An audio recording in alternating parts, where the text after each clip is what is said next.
Hey everyone, Reid Henrich with Tactical Response, and I want to talk to y'all tonight.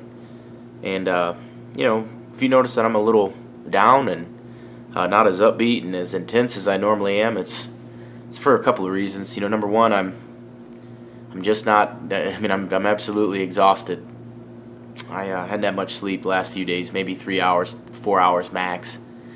The reason I'm kind of upset is I had some questions that I was kind of pondering to myself over the last few days.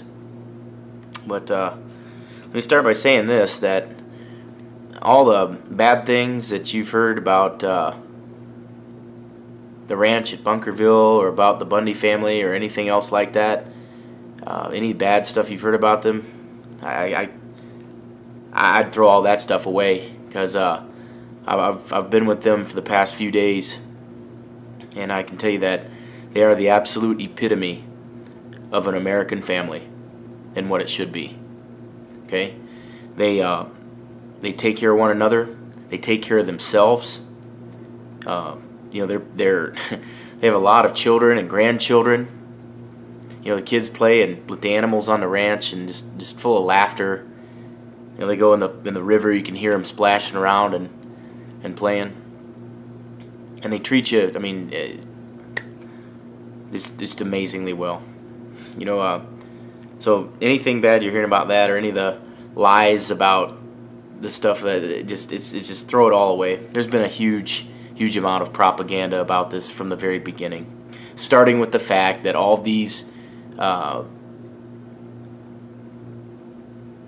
just these insane stories that have been out there and past, just bum information. I have not seen anything out here even close to what's been reported. There's no drones. There's no federal people that I've seen at all, and I've been from one end of the ranch to the other, at all hours of the day and night and morning. All right, so they're just not there. There's none of this stuff. There's none of these, helicopters. It's just crazy how much fear that is preventing people from actually coming out there and helping out. Not once, have I ever felt any kind of tenseness or pressure while being there. Save one moment. That moment was a couple of nights ago. I was on a hill. I was providing overwatch on the Bundy house, and watching, just observing, and making sure no one was going to go and try to hurt that family. And because that's what James, Jack, and I are there for, is for security, and other people are there for security as well. And I remember. This is my thought process, okay? Let me just tell you about me if you don't know who I am. I know a lot of you do, but let me explain. I'm a former Marine. I spent 4 years in the Marine Corps, honorable discharge. As a police officer, I went down to New Orleans for Hurricanes Katrina and Rita and helped people out down there, and did all that, and taught high school as well. But my point is that I've been in jobs where I've been in some scrapes. I've been in some bad situations sometimes, and seen things that most people just won't see. And I know a lot of you out there have, but just let me explain. I was never really afraid, when push came to shove. I was never afraid of having to do my job, because I was always on the good guys' side, and the U.S. military is the good, it's good. The police, is supposed to help people and bust the bad guys and criminals, right? You're esoterically doing your job. You're helping people, right? But I was up on this hill by myself, or with another dude, but I was alone in my thoughts. And I remember, this is what went through my mind. I said, for the first time in my life, I'm afraid of what my own government could do to its citizens. The biggest threat that I was thinking about would be a raid on this rancher's house. I mean, they sent 200 agents to round up cattle. How many are they going to send to round up him and his family, right? And I thought,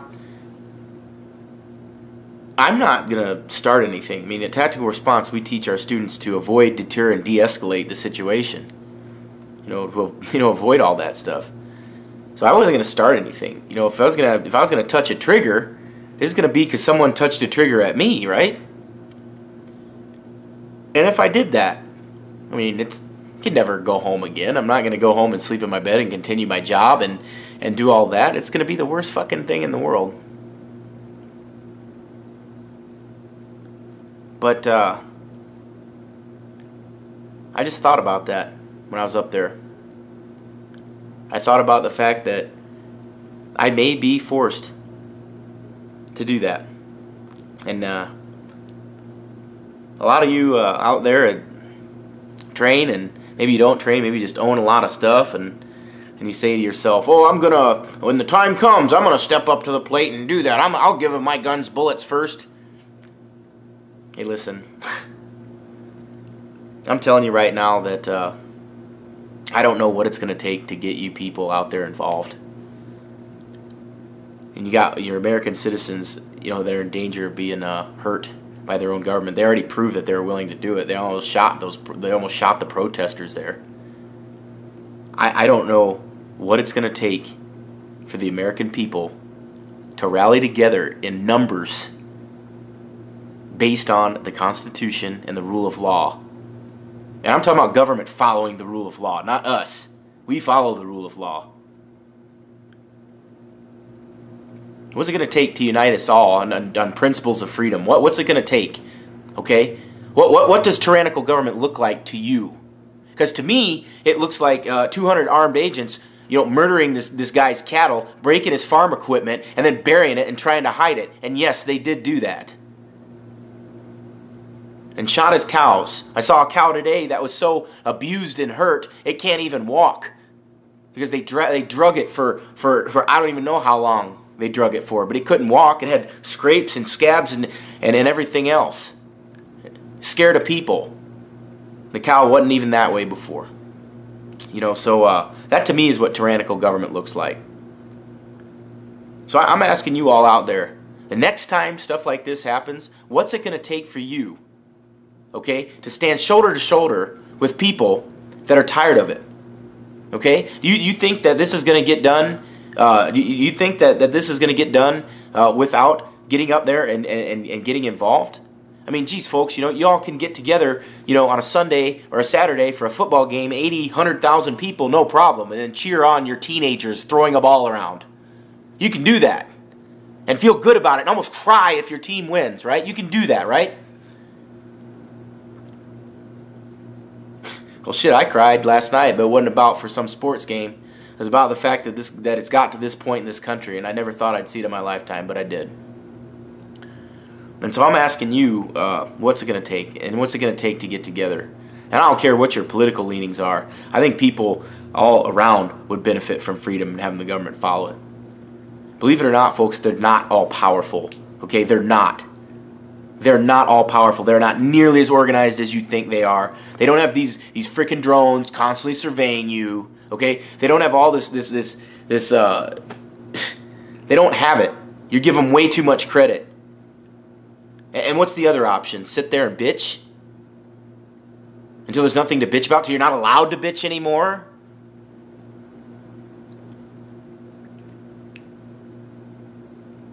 So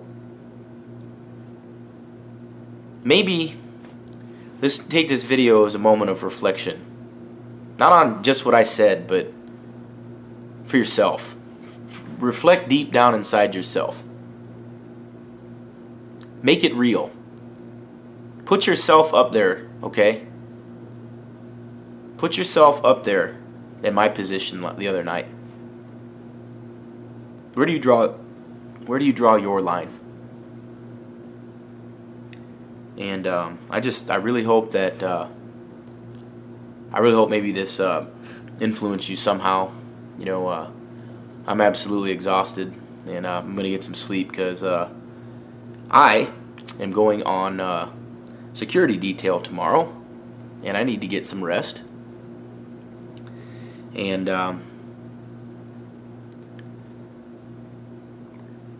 folks, I really hope you understand that a free country can become a virtual prison almost overnight.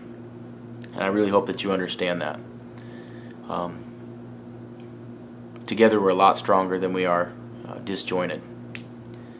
So I guess the lessons we learn sometimes are written on the tombstones of others.